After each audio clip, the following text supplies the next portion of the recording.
जिमनी perfect नहीं है, even कोई भी गाड़ी परफेक्ट नहीं होती है। जिमनी के साथ हाईवे पे रेस नहीं कर सकते। 4x4 सिस्टम और इसकी जो ऑफ रोडिंग कैपेबिलिटी है वो वाकई में अनबीटेबल है।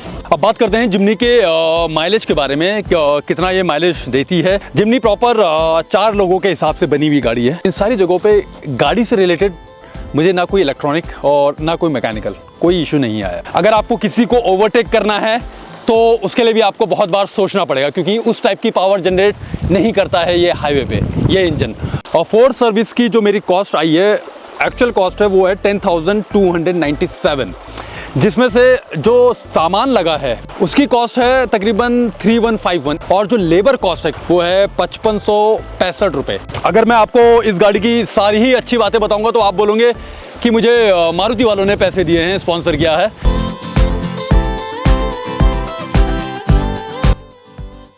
मेरी जिमनी के हो गए हैं 20,000 किलोमीटर कंप्लीट और ऑलमोस्ट 2 साल भी।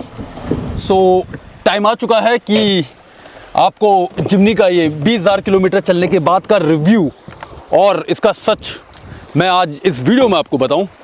सो ये है जिमनी का रिव्यू वीडियो, मेरा अपना पर्सनल यूज़र एक्सपीरियंस जिमनी को 20,000 किलोमीटर चलने के बाद। सो इन 20,000 किलोमीटर में मैं 2 बार विंटर स्पीति एक्सपीडिशन, अभी रिसेंटली उत्तराखंड में दारमा वैली एक्सपीडिशन बिल्कुल स्नो ड्राइव, उससे पहले विंटर नीति एक्सपीडिशन उत्तराखंड में ही, आदि कैलाश से लेकर 18,000 फीट तक लिपू लेक पास तक मैं इसी गाड़ी से गया हूँ।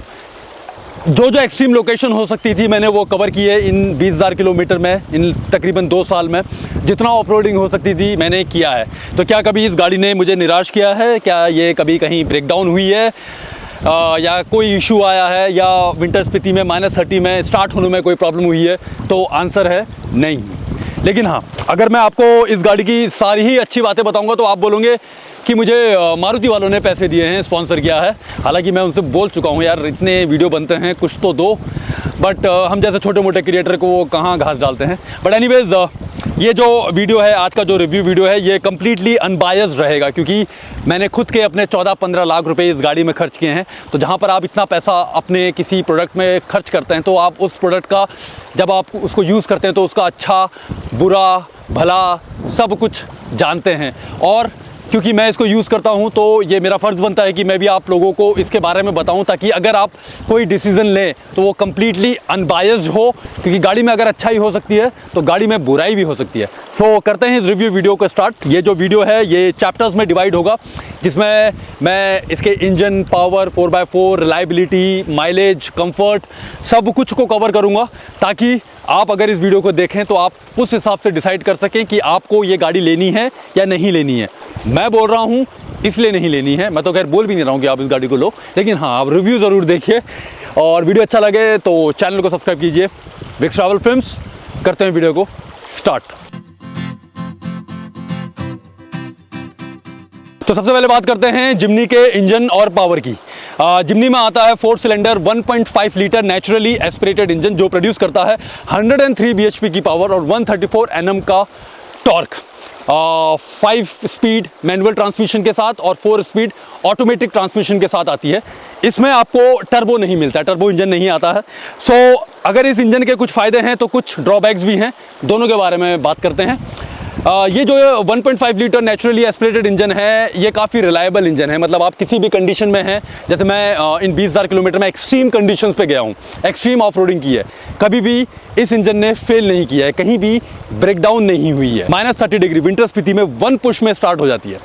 लेकिन अगर इस इंजन के ये कुछ फ़ायदे हैं तो कुछ ड्रॉबैक्स भी हैं। वो ये हैं कि आप जिमनी के साथ हाईवे पे रेस नहीं कर सकते हैं। टर्बो नहीं है तो वो जो हाईवे पे आपको स्पीड वाला जो थ्रिल होता है वो नहीं मिलेगा। अगर आपको किसी को ओवरटेक करना है तो उसके लिए भी आपको बहुत बार सोचना पड़ेगा, क्योंकि उस टाइप की पावर जनरेट नहीं करता है ये हाईवे पे ये इंजन। और जब आप हाई एल्टीट्यूड पे जाते हैं तो पावर ड्रॉप होता है। जैसे मैं जब लिपू लेक पास जा रहा था तो 18,000 फीट पे था मैं, और जब वहाँ जा रहा था तो वहाँ पर मुझे पावर ड्रॉप बहुत ज़्यादा फील हुआ। फिर मुझे इसमें हालांकि 4x4 सिस्टम इंगेज करना पड़ा, 4 लो इंगेज करना पड़ा, तो एक एक्सट्रीम पावर जनरेट करता है। उस चैप्टर पर हम आएंगे अगले में, लेकिन अभी मैं जस्ट एक नॉर्मल 2H में जब आप नॉर्मल 2H में ड्राइव करते हैं तो उस मोड की बात कर रहा हूँ, और उसमें इस इंजन की परफॉर्मेंस के बारे में बता रहा हूँ। तो वर्डिक्ट ये है कि इंजन है काफ़ी रिलायबल, ठीक है। आप किसी भी ट्रिप में जाएंगे आपका एक पीस ऑफ माइंड रहेगा कि आप कहीं पर भी फंसेंगे नहीं। लेकिन हाँ, अगर जो स्पीड लवर है तो उनके लिए तो ये गाड़ी बिल्कुल भी नहीं है। एडवेंचर लवर के लिए ये गाड़ी बिल्कुल परफेक्ट है। सो अब चैप्टर 2 में बात करते हैं इसके 4x4 सिस्टम की। जिमनी एक proper ladder flame low range 4x4 गाड़ी है। 2H है, 4H है, 4L है। मतलब 2H जब आप नॉर्मल मोड पे चलते हैं, 4H 4 हाई बोलते हैं जिसको हम, जब आप स्नो सरफेस पे या नॉर्मल लूज सरफेस पे चल रहे हैं। 4 लो जब आपको एक्सट्रीम पावर चाहिए होता है। कोई ज़्यादा इलेक्ट्रॉनिक्स नहीं, कुछ नहीं, सिंपल मैकेनिकल ट्रांसफ़र केस है, सिंपल तरीके से बनाई गई गाड़ी है। सिंपल तरीके से आप फंसेंगे, आपको 4H डालना है। आप और ज़्यादा फंसते हैं, आपको 4 लो डालना है। 4 लो में आपको जो इसमें पावर जनरेशन मिलता है वो इतना एक्सट्रीम होता है कि आप किसी भी कंडीशन में हो आप फंसते ही नहीं हैं। सो 4x4 सिस्टम तो मैंने आपको बता दिया। अब मैं आपको गाड़ी जिमनी की ऑफ रोडिंग कैपेबिलिटी के बारे में बताता हूँ। हर हर महादेव। सो ऑफ रोडिंग जैसे मैंने जिमनी के साथ विंटर स्पीति एक्सपीडिशन हो गया, जौहर वैली का जो डेथ रोड था वो हो गया। जौहर में तो कुछ ऐसी ही रोड थी लेकिन वो भी बिल्कुल ऐसे शार्प टर्न से पहली गाड़ी जो आउटसाइडर थी वो मेरी गई थी। उसके बाद अगर मैं बात करूँ आपका विंटर दारमा वैली में स्नो ड्राइव हुई थी, प्रॉपर ऑफ रोडिंग हुई थी। और विंटर नीति वैली ऑफ रोडिंग हुई थी काफ़ी। उसके बाद कुछ हल्द्वानी के पास ही कुछ ऐसे टेरेंस में मैं ऑफ रोडिंग करता रहता हूँ। सो ऑफ रोडिंग के मामले में तो ये गाड़ी बिल्कुल एक अनबीटेबल बीस्ट है। सो ये था आपके सामने लाइव एग्जांपल जिमनी का 4x4 सिस्टम। सो जिमनी का ये जो 4x4 है ये बेसिकली शो ऑफ करने के लिए नहीं है। ये मैं यहाँ पर शो ऑफ नहीं कर रहा था, मैं सिर्फ दिखा रहा था। प्रैक्टिकल यूज़ के लिए है कि आप किसी भी सिचुएशन में फंसे हो, ये गाड़ी का लोएस्ट लीस्ट बोल सकते हैं, लीस्ट जो इसमें इलेक्ट्रॉनिक यूज़ हुआ है और ज़्यादा से ज़्यादा मैकेनिकल सिस्टम यूज़ हुआ है, उसकी वजह से ये गाड़ी किसी भी टेरेन में किसी भी सिचुएशन में आराम से निकल जाती है। शो ऑफ मत कीजिएगा जिमनी से, जिमनी है एक्चुअली में प्रैक्टिकल गाड़ी। अब चलते हैं अगले सेगमेंट की ओर। अब आते हैं इस रिव्यू के अगले सेक्शन में जो कि है कंफर्ट और लॉन्ग ड्राइव एक्सपीरियंस। सो सबसे पहले कंफर्ट की बात करूँगा। जिमनी प्रॉपर 4 लोगों के हिसाब से बनी हुई गाड़ी है। अगर आप ड्राइविंग सीट की बात देखें तो ड्राइविंग सीट कुछ ऐसी है, कंफर्टेबल है। आपको सामने का पूरा व्यू नज़र आता है, पूरा बोनेट आपको, बोनेट के दोनों कॉर्नर्स आपको अच्छे से नज़र आते हैं। आप एक कमांडिंग पोजीशन में बैठते हो। सो आगे जितने भी आपका जो आगे को ट्रैवलर बैठता है उसके लिए भी इसमें ठीक है। बात करें अगर पीछे की, मेरा सामान है पीछे, अगर मैं रियर सीट की बात करूं, सो रियर सीट है आपका ऐसा, मेरी हाइट है 5'11" और 5'11" के हिसाब से बहुत सी मिनिमम सा मेरे पास हेडरूम है। थोड़ा सा मैंने सीट को अपराइट किया हुआ है इसकी वजह से भी, अदरवाइज़ थोड़ा सा मेरे पास ही हेडरूम बचा हुआ है। और बूट स्पेस की बात करूं तो बूट स्पेस कुछ ऐसा है। सो ये है आपका जिमनी का कंफर्ट। मतलब बूट स्पेस भी वैसे देखा जाए तो कम ही होता है, क्योंकि अगर हम जैसे एक्सपीडिशन में जाते हैं तो एक्सपीडिशन में क्या होता है, यहाँ पर पूरा राशन का सामान, गैस सिलेंडर, ऑक्सीजन का सिलेंडर रहता है, अपने बैग रहते हैं, तो ये जगह कम लगती है। सो एक तो ये चीज़ होगी। दूसरा है आपका लॉन्ग ड्राइव का एक्सपीरियंस।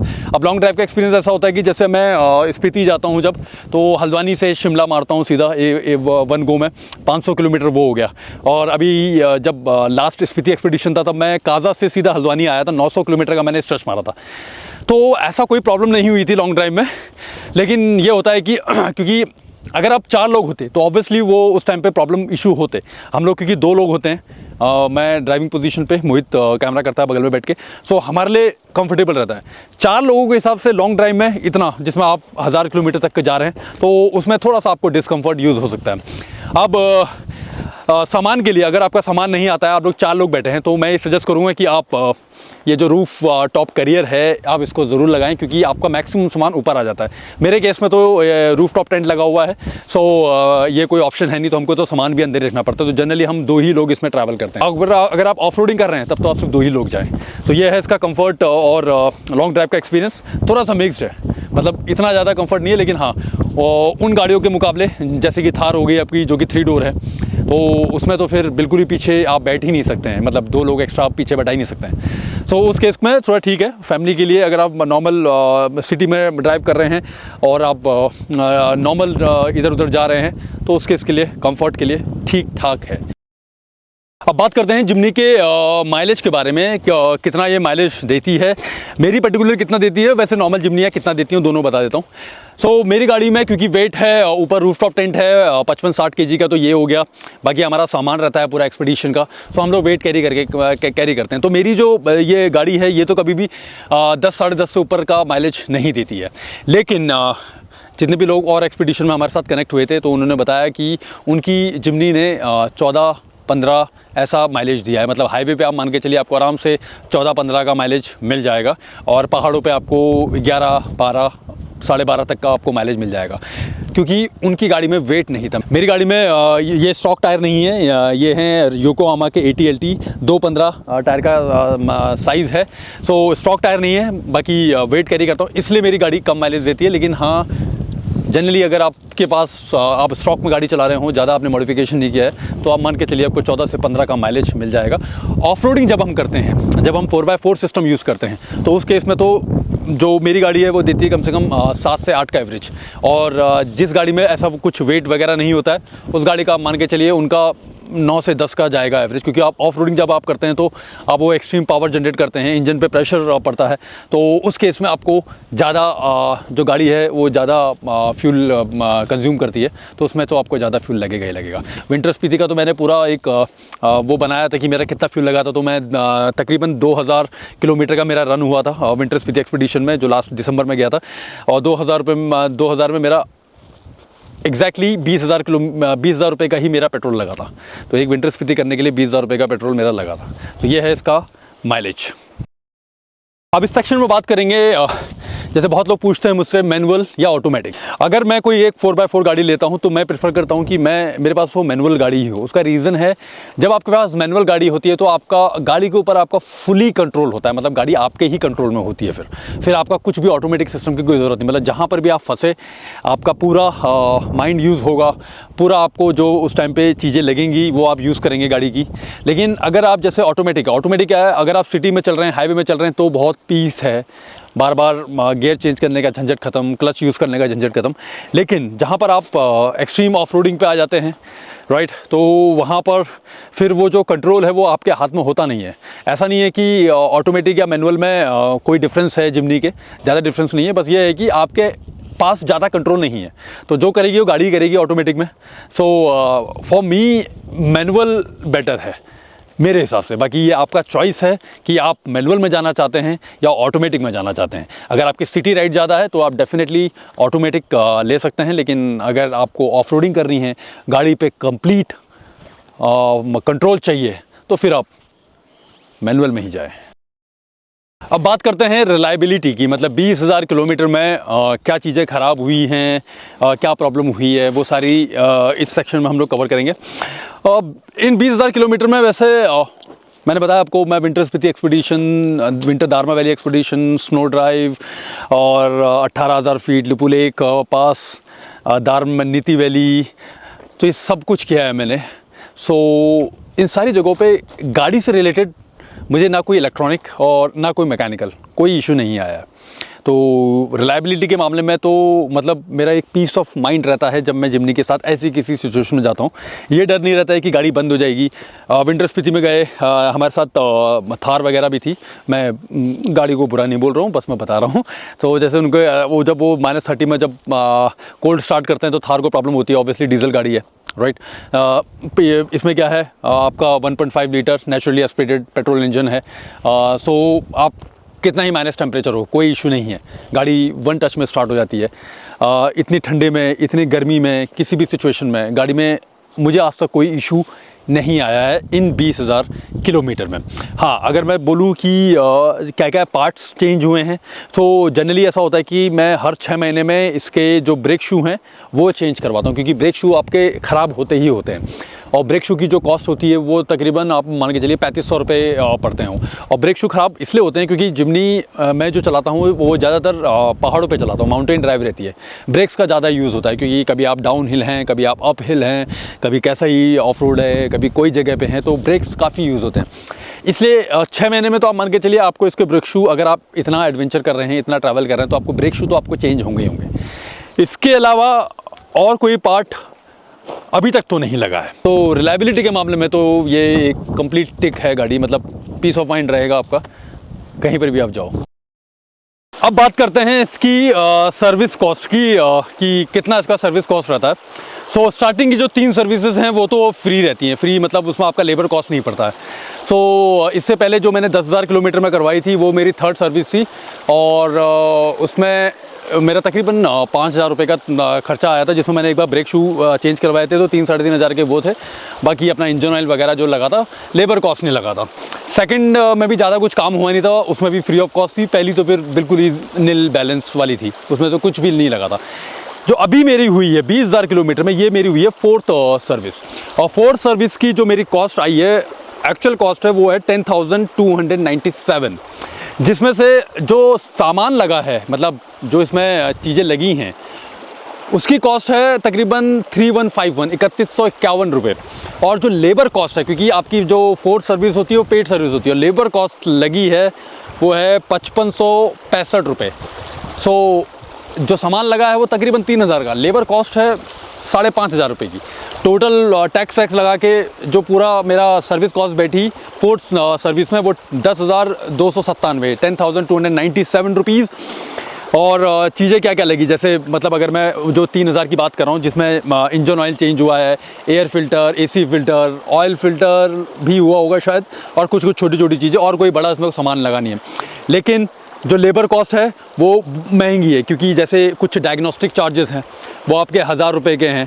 उसके बाद आपका PMS कुछ टेस्टिंग होती है इसमें, वो आपको प्रॉपर कंप्यूटर वगैरह से चेक करते हैं पूरी गाड़ी को, उसकी कॉस्ट है 2,000, ठीक है।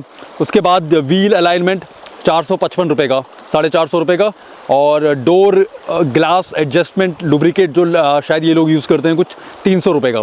थ्रोटल बॉडी जो की है गास्केट वाली, ये सारे मैं लेबर कॉस्ट बता रहा हूँ आपको, ये लगे नहीं है, ये लेबर कॉस्ट है, मतलब उन्होंने ये चीज़ें चेक की हैं।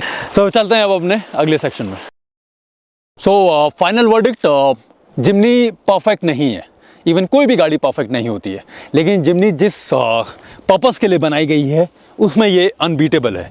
अगर आप प्योर ऑफ रोडर हैं, मतलब कोर ऑफ रोडिंग करते हैं, माउंटेन्स में आपका ज़्यादा ट्रैवल रहता है, आप रिवर क्रॉसिंग हो गई, आप स्नो ड्राइव हो गया, अगर आप ये सारे काम करते हैं, मतलब एक तरीके से आप एडवेंचर लवर हैं, तो ये मशीन आपके लिए बेस्ट है।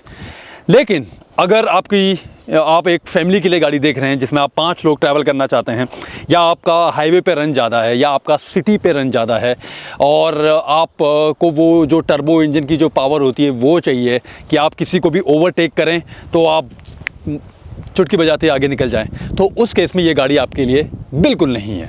सो ये एक अनबायस्ड रिव्यू था, ठीक है। जिमनी के बारे में मैंने अच्छी और बुरी दोनों बात बताई हैं। अब ये आपका चॉइस है कि आपको ये गाड़ी लेनी है या नहीं लेनी है।